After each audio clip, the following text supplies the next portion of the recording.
Welcome to this lesson from the Northside Church of Christ. May you be encouraged and blessed by this lesson. We invite you to join us for worship each Sunday at 10 o'clock on North Meridian in Wichita.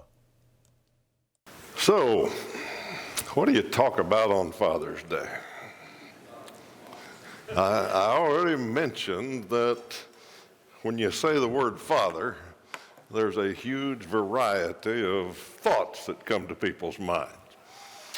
And we have all of those different factions here in this auditorium. Anything that you talk about fathers, basically, people are going to hear with different ears. It's difficult to decide what to talk about on Father's Day. Let me show you how difficult it is. There's a verse in the Bible, a passage about Father's Day. It's a good Father's Day verse. But you look at it, Ephesians 6, 1 through 4, and you got a lot of options. Verse 1 says, "Children, obey your parents in the Lord, for this is right." So you could pick a sermon to children and tell them, you got to obey your father. Be a good sermon. Second verse says, "Honor your father and mother that it may go well with you." So you could talk again to children and tell them that, well, you got to honor your parents. Actually, you could preach that to children and adults. It doesn't have an age limit on it. Adults are supposed to honor their parents also. Third verse says, "Father, do not provoke your children to anger." So I could spend half hour telling fathers what not to do. List all the things that are wrong that a father should not ever do to children. The last verse of that passage says, "But bring them up in the discipline and instruction of the Lord." It's addressed to fathers, but it applies to parents. Parents have that role of bringing children up in the discipline and instruction of the Lord. That's a simple job description, but it's staggering to think about the responsibility of bringing children up in the discipline and instruction of the Lord. So let's think about that a little bit today. Let's cut it down to size a bit and see what discipline and instruction of the Lord possibly means. I think there is a book, I know there is a book, that tells us what that is. The old book of Proverbs is a book of guidelines for raising children. It's a book from a father to a son, sharing his wisdom. That's how the book starts. We tend to read the book of Proverbs in little half-verse parcels. We pick out a half verse here and a half verse there, and that's what a proverb is, a general truism that's true most of the time. So we pick those out, and there's some of them we like and some of them we don't like, but we pick those out, and that's kind of how we read Proverbs, is go through and pick out the favorite little parts of verses. But if you look at Proverbs in the big picture, what it is here's a book of what a wise father wants to tell his children. It's addressed from a father to a son, but it applies to sons and daughters and fathers and mothers and all that. So what I intend to call this sermon this morning is a father's wisdom, because that's kind of what Proverbs is. In fact, the very first chapter, verse 8, says that. The writer, Solomon, says, "Hear, my son, your father's instruction, and forsake not your mother's teaching." And that's what the rest of the book is about. Here's the wisdom that I want to share with you. Now, you can go through Proverbs and pick out probably a couple of hundred good points to teach your children. You can pick out the top 50, the top 10, the top 5, and in fact, if you Google, what should you teach children? Well, you'll find a whole lot of that. Here's the top 10 things to teach children. Here's the top 15 things. Here's the top 5 things to teach children. And all those are good, but you'll notice as you look through those lists, almost all of them are from Proverbs. Basically, they come from this book that we're going to look at a little bit today. Could have picked 100. Like I said, I picked 6. So let's go through 6 here real quickly that the writer of Proverbs talked about his wisdom. Proverbs 9:10, Solomon says, the fear of the Lord is the beginning of wisdom. The knowledge of the Holy One is insight.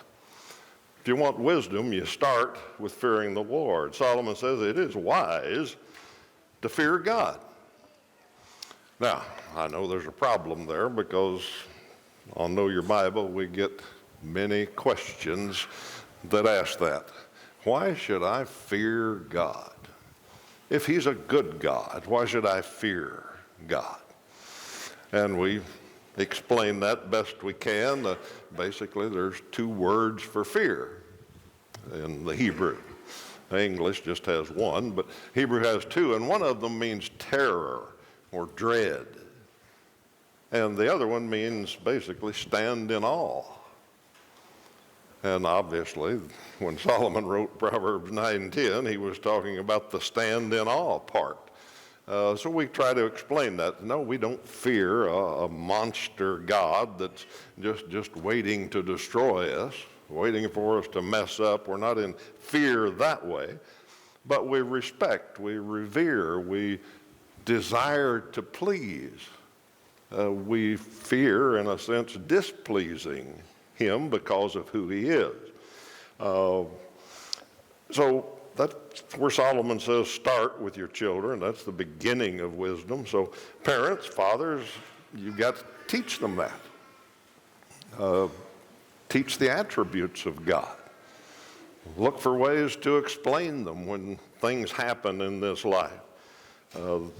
Both the goodness and the severity of God we're told to pay attention to.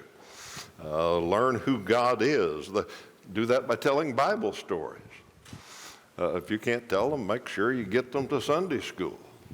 Don't just send them to Sunday school, bring them to Sunday school. We'll talk more about that later. But teach them to fear the Lord. The beginning of that is parental authority. That's where they start to understand what fearing a good God is, the proper exercise of parental authority. The world today doesn't want that done. They've done everything they can to destroy parental authority because that's where people start to learn about heavenly authority. But if children learn what parental authority is and understand it well, then they've got a lot better chance of understanding to fear God. I often think that one of the best defenses that teenagers have when they're tempted is to be able to say, I can't do that. My parents would kill me. Okay? And mean it. If they understand that. If they respect and revere their parents and don't want to displease them and understand what's expected of them, they start to understand what God is like.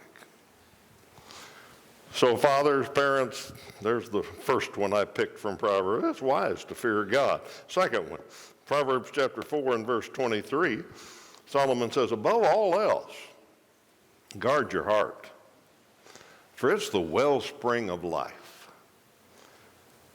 Another translation says, guard your heart, for out of it comes your conduct.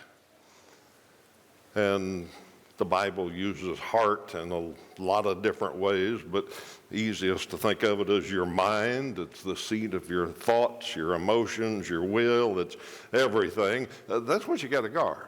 Today we'd say guard your mind. Be careful what you put in there. Make sure you're very careful about that. It's wise to guard your mind. And parents, fathers, you start out guarding your child's mind. That's your responsibility for a long time.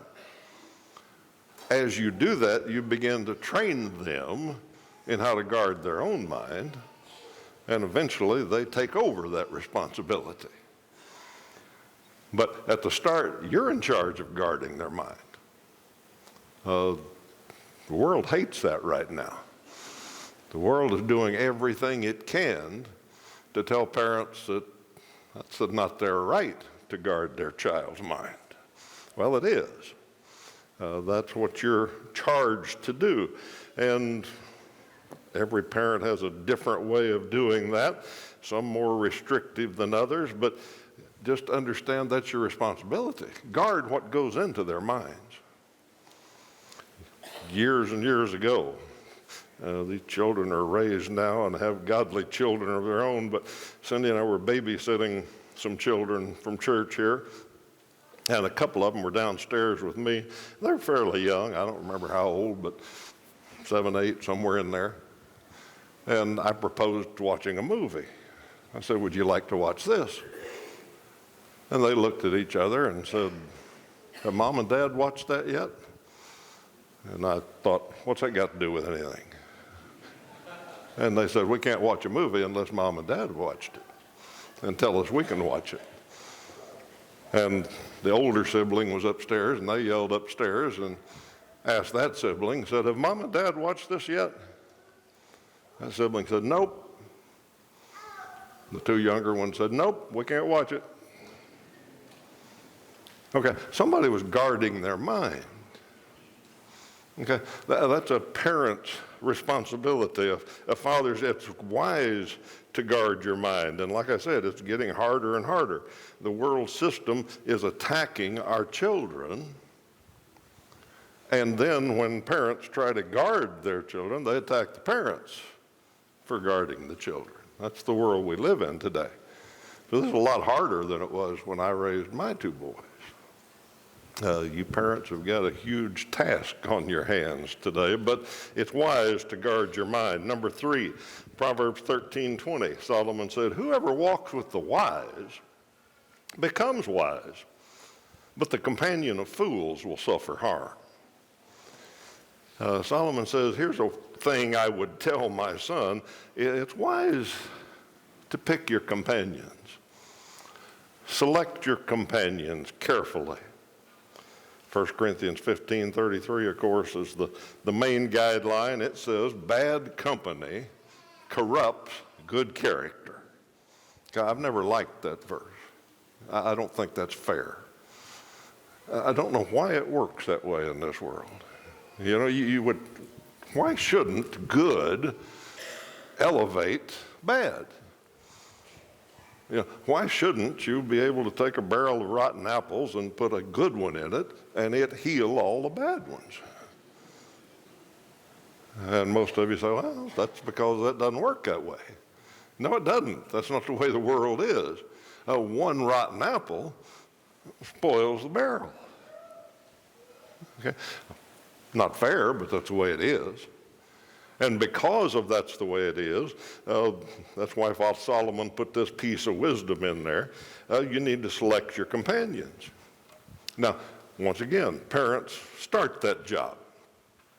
Parents got to kind of be on the offensive here and start teaching children who's a good companion and who isn't. That child's a good influence on you. That one's not such a good influence on you. And you got to start that early, because when they get to be teens, it's going to be harder and harder. But by the time they're teens, hopefully you've done it enough for them and with them that they understand that. They have that discernment that it's not just I pick a friend because they're fun and everybody likes them and fun to be around. It's selecting your companions. That person is good for me. That person makes me better. That person will keep me away from things that some others would get me into. So it's wise to select your companions. Number 4, it's wise to watch your words. Proverbs 4:24 says, put away perversity from your mouth. Keep corrupt talk far from your lips. Number one, of course, in watching your words is the matter of truth. Children need to be taught that very early, that truth is important. Lying is a no-no. That doesn't work. If you don't teach your child that, then somebody else is going to have to. When I was raising children, you could get away with a whole lot, but lying wasn't one of them. You could do a lot of things and make a lot of mistakes and get treated pretty easily. But if you lied about it, there was big trouble. Okay? And that carried over into the world. And when I worked in the business world, I would put up with a lot from a lot of people, but when they lied to me, it was pretty well over. Okay? So watching your words, of course, starts with telling the truth. That's super important.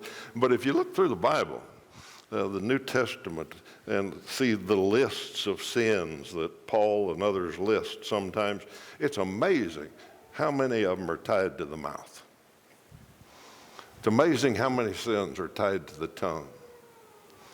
Gossip, slander, foul language, on and on and on. The tongue causes a lot of trouble.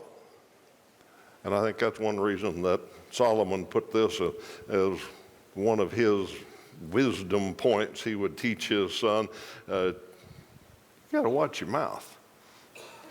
Number 5, it's wise to learn to work. Proverbs 6:6, Solomon said, look at the ant, you sluggard. Consider its ways and be wise. He goes on in the next couple of verses to describe what the ant does. And what he says is the ant doesn't have a boss. It doesn't have a ruler or an officer over him, but that ant works and gathers food and stores it for the future. He says, look at that and be wise. Now, what he's talking about is having a work ethic, being self-motivated, if you will, to do a job and do it well. He uses the term sluggard. That's kind of the opposite of somebody with a work ethic. A sluggard makes excuses about why they can't work and won't work. And over through Proverbs, Solomon says a sluggard goes to lead to poverty, going to lead to hunger, going to lead to failure, get you in bad places. Work ethic's important. It's even more important than it used to be, because used to it was kind of common. A lot of people had work ethics. Today, if you got a work ethic, you stand out. It's a rare thing today. Fathers, teach your children, teach them to learn to work. If they want to be successful in life, having a work ethic will get you a long, long ways. Number 6, Proverbs 3:9, Solomon says, honor the Lord with your wealth. It's wise to manage your money. There is a lot about money in Proverbs. In fact, I was thinking of all the things that Solomon says, and I thought Solomon was kind of the BC Dave Ramsey. He got a lot of that in there. Proverbs says don't co-sign a loan with anybody. Proverbs says don't get hooked up in get-rich-quick schemes. Proverbs says if you're a debtor, you're a slave. They got a lot of very modern money management techniques in the book of Proverbs. But what he says first is honor the Lord with your wealth. All things belong to God.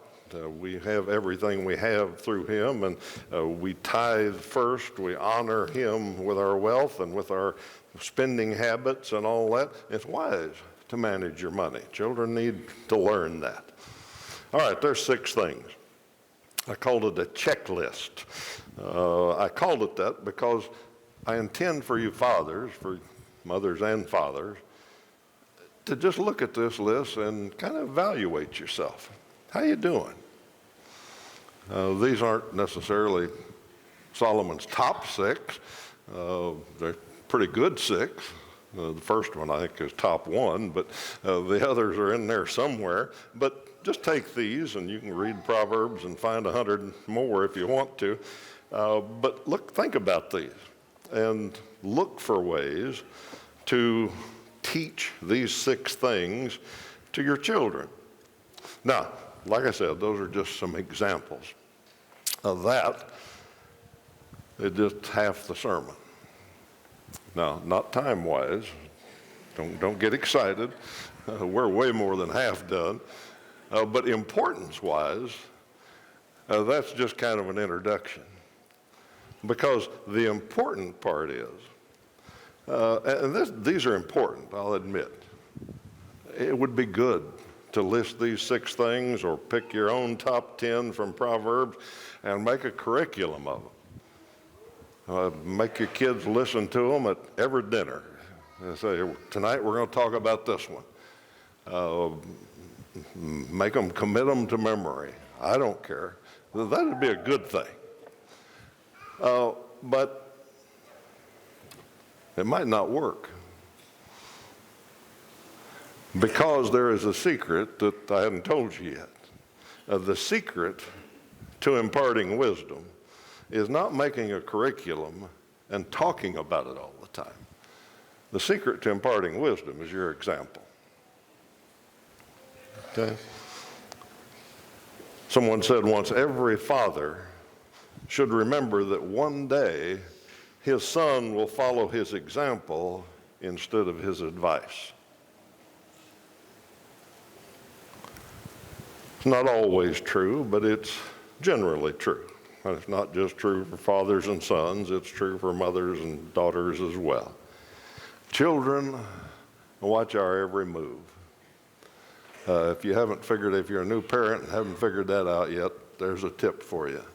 They watch your every move. That's how they learn to navigate life. They watch how you do it. They absorb and process everything, even when it doesn't seem like they are. They're watching, they're learning, and how you do it, all these things. So all these 6 items, what I'm trying to say is all these 6 items can be taught, but they are much better caught.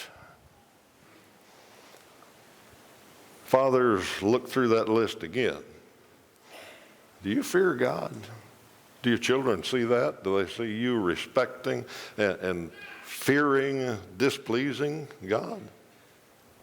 Do they see you guarding your mind, watching what you put into it? Do they see you picking good companions? They see you watching your words. Do you set a good work example? Do you manage your money to honor the Lord? Well, that's what they'll learn from, is how you do things. It's good to teach them, but the secret is your example. Let me close with a very negative example of that, and maybe it will show you what I'm talking about. Here's a couple of verses from 1 Kings about Solomon, the one who wrote Proverbs. It says, God gave Solomon wisdom and very great insight, and a breadth of understanding as measureless as the sand on the seashore. He was wiser than any other man. That's Solomon. That's who wrote the checklist. That's who we're talking about this morning, his wisdom. Now, we don't know how many children he had. The Bible doesn't tell us about very many of them. He probably had a whole bunch, knowing his behavior. But we are told he had one son named Rehoboam. And Rehoboam grew up to be the heir apparent and became king after Solomon died. Let's see how that worked out. Here's the story of Rehoboam in 2 Chronicles chapter 12. Verse 1 says, when the rule of Rehoboam was established and he was strong, he abandoned the law of the Lord And verse 9 says, so Shishak, king of Egypt, came up against Jerusalem. He took away the treasures of the house of the Lord and the treasures of the king's house. He took away everything. I told you this was a negative example. What happened? Solomon, the man wiser than any other man, the guy that wrote Proverbs. He wrote the checklist for us.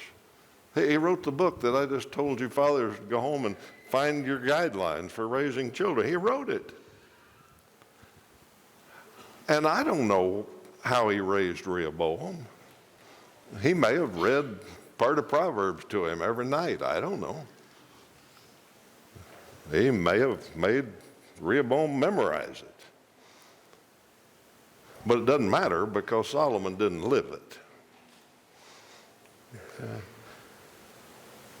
Solomon tells himself in the book of Ecclesiastes how he lived his life. And he lived his life looking for happiness, looking for the secret of life in everything he could find. He tried riches, he tried pleasure, he tried learning, he tried all there was to try. And my guess is, like I said, I don't know how he raised Rehoboam. I don't know what he taught Rehoboam. But I can't imagine after reading Ecclesiastes and seeing how Solomon lived, I can't imagine that he was very present in bringing up Rehoboam. I imagine that was entrusted to somebody else. And even if he was involved much in Rehoboam's life, Rehoboam was watching Daddy. And he saw how he lived. So what happened? When he was established and strong, he abandoned the law of the Lord. And because of that, he lost everything. Not just a negative example, a very sad example. Father doesn't have to be perfect. He has to be present. So I encourage you, fathers, I hope this has been a little bit of help to you. I encourage you to take your role seriously, not just by teaching it, but by living it. Today, I hope all of you fathers that are here are honored, especially well by your families. I hope our worship has been honoring to thee, Father. As we've come and sung and prayed and read his word and thought about him, I pray that that has honored him. There are many broken relationships in this world between fathers and children.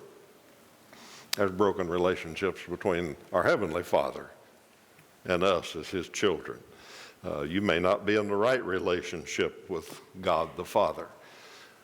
If so, if you need to be reconciled to him, if you need to become his child, if you need to find out how to become his child or how to be reconciled, our elders are going to go to the back and be at the doors. They'd be happy to talk with you about any of those things. If you have a public need this morning, let's stand and sing, and you may go to the back.